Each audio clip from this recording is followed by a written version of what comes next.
क्या आप अपने से जरा ऊंचे वाले पे रोक डाल के दिखाएं तो मैं जानूं आपको। वेरी ट्रू जी, वेरी ट्रू। ये है ना। यस। तो इस तरह की चीजें काम में भी यही होता है। खुदा की कसम मुझे याद है हमारे घर में नौकर पानी पिलाता तो अब्बा कहते हैं शुक्रिया बेटे। और किसी ने अपनी कहानी सुनाई ना कि मेरे साथ मेरे वालिद आंसू पोंछते, इतने रोंदू थे ना, हर वक्त रोते ही थे। हम कहते अब्बा बड़े रोंदू है भाई। फिर ये एक फर्ज था बगैर कहे हुए कि जो भी मुलाजिम आता था कि दोपहर को कायदा बस्ता लेके इसको पढ़ाना है। तो कभी सुंबल बैठ जाती थी, कभी बाजी, तो कभी मैं। ये तो बात तय थी। अम्मी ने भी एक बंदा पढ़ाया, मैट्रिक पास करा के सरकारी मुलाजमत पे लगा दिया। तो ये कोई उसमें ये नहीं था कि आपको ये मिलेगा, वो तो पता नहीं क्या कुछ ही मिल गया अल्लाह। तो जो कुछ भी किया अजर की नीयत से नहीं किया। हमें पता भी नहीं था इसका मतलब अजर का क्या होता है, कैसे क्या होता है। तो वो चीजें फिर आपकी पर्सनैलिटी के अंदर ऐड होती जाती है। जो कुछ आप देखते हैं ना अपने घर में, वो माहौल का बड़ा अच्छा असर हुआ।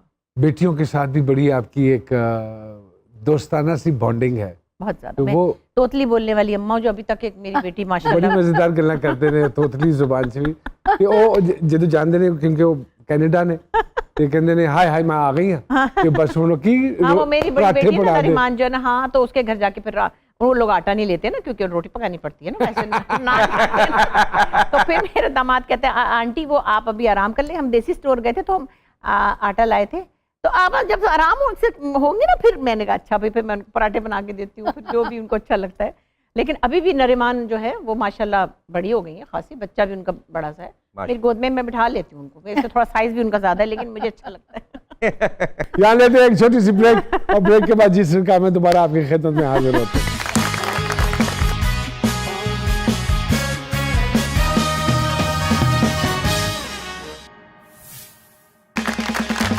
वेलकम बैक टू जी सरकार।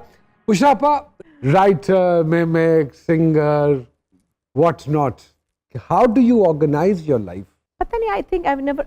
राइटिंग के लिए कब वक्त निकालती हैं? अब तो खैर 2-2 साल में ही लिखती हूँ कभी कभार। तो फिर बहुत सी चीजों से कट ऑफ करने के बाद, जैसे अभी 1-2 कहानियां फिर फुदक रही हैं, और हर दफा कहती हूँ अब नहीं लिखूंगी भाई, अब तो कुछ से कुछ ही हो जाता है, लिखो तो फिर वो वैसा बनता नहीं है, फिर कुछ भी मसाइल बहुत से होते हैं। फिर हर राइटर कब डिस्क्लोज हुआ कि आप लिख भी सकती हैं? एक्चुअली नेचुरल फ्लो था। एक तो कहानियां गढ़ने की और बुनने की आदत है, वो तो मुझे पता हम सब में है। हाँ। तो मैं एक दिन ऐसी एक कहानी मेरे माइंड में वो आई कि हमारे साजिद हसन है ना, उनकी शादी शकीला से हुई थी, बड़े प्यारा कपल है माशाल्लाह। अब शकीला इज ओल्डर है ना, उनसे बड़ी है, लेकिन उन्होंने संभाला है साजिद जैसे बच्चे को, वरना कोई नहीं संभाल सकता था। अच्छा मैंने देखा बिल्कुल ठीक है ना, बिल्कुल ठीक। साजिद हसन और शकीला की बड़ी अच्छी दोस्ती, उनकी शादी, उनके बेटे जवान पिछले पहले हस्बैंड के। तो मैंने देखा एक बड़ा फ्रेंडली सा एटमॉस्फेयर है, वो आपस में साजिद के साथ उनकी दोस्ती है, वो खेल रहे हैं ताश और गप्पे मार रहे हैं, they're like friends stepfather के साथ। मैंने ऐसे सोचा कि ये सिचुएशन अगर रिवर्स कर दें पाकिस्तानी सोसाइटी के हिसाब से, ये तो एक अनयूजुअल चीज है जो मैं देख रही हूँ, तो अगर इसको उल्टा कर ले तो क्या होता है। तो मैंने पहला प्ले लिखा नीली धूप। अच्छा। जो मैंने विमेंस डे पे लिखा, एक यंग विडो की दोबारा शादी होती है तो उसका दामाद और सोसाइटी कैसे उस पर रिएक्ट करते हैं, जिसकी मैंने सुना है कि मैंने देखी तो नहीं, को बधाई और फिल्म बनी उसके ऊपर। तो मैंने वो लिखा था 20 साल पहले, पहला प्ले। तो मुझे लगा कि मेरे अंदर वो नेचुरल फ्लो है डायलॉग लिखने का, ये स्क्रीन प्ले और ये सारा कुछ। अब तो खैर मैं तो जबान जल जाती थी, तो डर के मारे ऐसे थे जैसे हम पता नहीं क्या जुर्म करें। हमारे सामने तो जो लोग जिन्होंने लिखा था आपने और हमने जिनके काम किए हुए, उनके सामने हम अपने आप को राइटर कहने की जरूरत भी नहीं कर सकते, औकात ही नहीं थी ये। तो अमजद इस्लाम अमजद साहब लिखते थे, जैसे सलीम चिश्ती साहब लिखते थे, बानो कुदसियाश फाक अहमद साहब, मतलब ये लोग लिखते थे ड्रामा। हम क्या, हमारा पिद्दी का शोरबा। लेकिन वो मैंने डरते डरते एक प्ले बनाया, उसकी बड़ी धूम मच गई। उसके बाद फिर मैंने सीरियल लिखा मकान, फिर होते होते अब मैंने 11वां सीरियल लिखा था ज़ेबाइश। बस ऐसे कभी अभी 2 आइडियाज मजीद ज़हन में हैं जिनको आपने कागज पे उतारना है। लेकिन अफसोस ये होता है, किसी को ब्लेम नहीं करती हूँ, ज़माना ऐसा हो गया है कि आप कुछ सोचिए अगर थोड़ा सा भी ऑड, तो उसके लिए बड़ी मुश्किल होती है कि वो रेटिंग और फलाना, और फिर एक कुड़ा। आप समझती हैं ये रेटिंग ने ड्रामे को इफेक्ट किया? बहुत बुरी तरह, क्योंकि आपने एक सर्टेन लेवल की मेंटेलिटी को केटर करने के लिए अपने ड्रामे को वहां उतार दिया। लेकिन मैं कहती हूँ कि आप 4-5 किस्म का काम करें। जैसे म्यूजिक में मैं कहती हूँ, जो क्लासिकल सुनने वाले 50 लोग हैं 100 में से, क्या वो मर जाएं? उनका दिल नहीं है क्लासिकल म्यूजिक सुनने को, उनके लिए भी बनाए ना। आपने जरूर वाइल्ड म्यूजिक ही बनाना है, बच्चे सुनना चाहते हैं लाउड म्यूजिक, उनको सुनने दें आप। मैं एक दिन देख रही थी, नैयरा नूर का प्रोग्राम आ रहा था, मेरी पसंद, पीटीवी पे, बहुत अच्छा। आए मैं तो लेट गई और रोने लग गई। हाय मैंने कहा ये वाला म्यूजिक कहाँ चला गया? हम और आप वो सुनते थे ना, पहले लोग इंतजार करते थे पीटीवी पे रात को 10:30-11 बजे आता था। अगर वो कोई 25 लोग हैं 100 में से, तो उनके लिए भी तो सोचे अभी ना भी कुछ। करते हैं वेट, लेकिन तो होता क्यों ये क्यों नहीं करते आप? ये वाला ड्रामा भी बनाए, वो भी चलो बनाए, उनको भी खुश करें। लेकिन हम क्या करते हैं, सारा ड्रामा ही हमने रोड मारा के उधर ही चला जाए कि सास ने थप्पड़ मारा और घर से का निकल जाओ और उठा के उस लड़की को वहां फेंक दिया। मैं एक प्ले में थी, मुझे किसी ने कहा कि अपा इसको हाथ पकड़ के बांध, इसको धक्का दे के बांध, वो गिरे जाके रोड करके। मैंने कहा देखो ये BA पास लड़की है, मैं अगर इसको कहूँ ना गेट आउट, उसके लिए यही बहुत है। यही बहुत। मैं इसको हाथ नहीं लगाऊंगी कि मैं इसको पकड़ के लेके करके वहां फेंकूं। मतलब ये क्या बात है? आवाज के बगैर मजा नहीं आता। हाँ, आवाज के बगैर मजा नहीं। वाह, वाह। आवाज के बगैर। अच्छा, आप मानती हैं आपा हमारे पाकिस्तानी ड्रामों को देखकर लोग रोते हैं और हकीकत देखकर कहते हैं यार ये सब ड्रामा है। हाँ बस क्या कहें, ये तो बहुत बारीक बच्चा है। बहुत बारीक, देखने में भी बारीक है और बोलने में भी बारीक है। बहुत बारीक बातें करता है। बोलेंगे फिर बाद में कहेंगे लेकिन तो ड्रामा। इतनी ज़हीन बातें करता है ये बच्चा। ये कहाँ फंस गया लाहौर में आके। तो अफसोस ये है कि फिर जब कुछ सोचो तो नहीं नहीं ये तो यूं हो जाएगा, अच्छा नहीं नहीं ये तो यूं हो जाएगा। फिर जो माशाल्लाह हमारे पास क्रिटिक्स आ गए हैं अब, वाह वाह वाह क्या बात है। मतलब हलीम पकाते पकाते कोई हमें क्रिटिसाइज भी कर लेता है। उसकी मर्जी है कि वो जो मर्जी कह दे। इसी तरफ मैं आ रहा था, सोशल मीडिया को थोड़ा सा हम ज़रूर अपने प्रोग्राम में डिस्कस करते हैं, बिकॉज सोशल मीडिया जब हमने काम शुरू किया था उस वक्त नहीं था सोशल मीडिया, जहाँ पे कुछ चीज़ों के फ़वाइद होते हैं, नुकसानात भी होते हैं।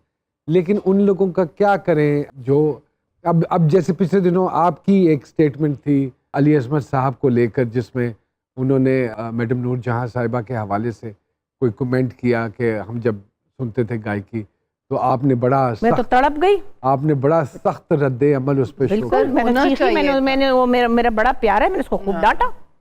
मैंने डांटा, उनके बच्चों ने नहीं डांटा, ना अहमद अली भट्ट ने डांटा। उन्होंने बड़े तरीके से कहा, मैं तो चीखी उसके ऊपर। मैंने कहा तुम ये कैसे कह सकते हो ये तुम, मतलब मैं यूं हो गई बिल्कुल, क्योंकि वो पता नहीं वो ऐसे बड़बड़ कभी कर जाता है। मैंने ये भी कहा और फिर उसने बाद में उसको रिग्रेट भी हुआ। वो उसने बाद में उन्होंने माजरत भी की। तो किसी की रिस्पेक्ट में कभी भी कमी नहीं आनी चाहिए। हाँ। कभी भी नहीं आनी चाहिए। बुशरा आपा, मेरी इस हवाले से भी आपसे बात हुई कि आजकल के बच्चे तनकीद नहीं बर्दाश्त करते, तो आप खुदा का वास्ता है थोड़ा सा परहेज किया करें, तनकीद ना किया करें। तो थोड़ी सी तनकीद आपने किसी टिकटॉकर के ऊपर वो की। पता क्या हुआ था एक्चुअली, मैं तो बेचारी को जानती भी नहीं थी, बाद में पता चला वो तो बड़ी प्यारी सी बच्ची है, कोई बड़ी मशहूर है, अल्लाह जाने, मुझे तो पता ही नहीं। अब अगर माइनॉरिटीज के साथ आप करेंगे ऐसे तो हम कुछ बुरा लगता है ना फिर। उसने भी, और मुझे ये भी नहीं पता था कि उसने माजरत कर ली है। मैं कौन सी रोज हर वक्त बैठी उसके ऊपर। आपका दिल चाहता है कि टिकटॉक बनाने का? नहीं, तौबा करें। तो मुझे बुरा लगा क्योंकि माइनॉरिटीज हमारे मुल्क का एक बहुत अहम हिस्सा है। अब आप समझती हैं ये सोशल मीडिया के आने के बाद सोशल फाइबर बड़े बुरे तरीके से अफेक्ट हुआ है, बड़े छोटे की तमीज बड़े बुरे नहीं, वो तरीके तो से खत्म है, खत्म हो गई। अफेक्ट नहीं हुई, खत्म है। मैं कहती हूँ ये वेस्ट में भी बहुत है लोगों को, आपको पता है बाकायदा लोग डिप्रेशन में चले गए हैं। मैं समझती हूँ सबसे ज्यादा बड़ी बात यह है कि आप मेरे से अगर पूछे कि एक दिन की बादशाही में क्या करना है, मैं ये अपने मुल्क से तो कम से कम ये सोशल मीडिया इसलिए खत्म करूं जिस अंडर डेवलप्ड कंट्री को अभी बहुत काम करना है, बहुत पढ़ना है। ये बच्चे तो पढ़ ही नहीं रहे, पढ़े बगैर ही सुने पैसे कमाते रहते हैं। हंसी आती है वो कि पहले होता था कि बड़े होकर डॉक्टर बनूंगा, अब टिकटॉकर बनूंगा। 3 चीजों से मतलब है जनरेशन को, मोबाइल, चार्जर और हैंड फ्री। अरे तो आपका एक सवाल है, जी जी, मैं ये पूछना चाह रहा था, आपको लगता है कि कुछ लोग इसलिए भी ज्यादा पढ़ लेते हैं ताकि वो दूसरों का जीना हराम कर सकें?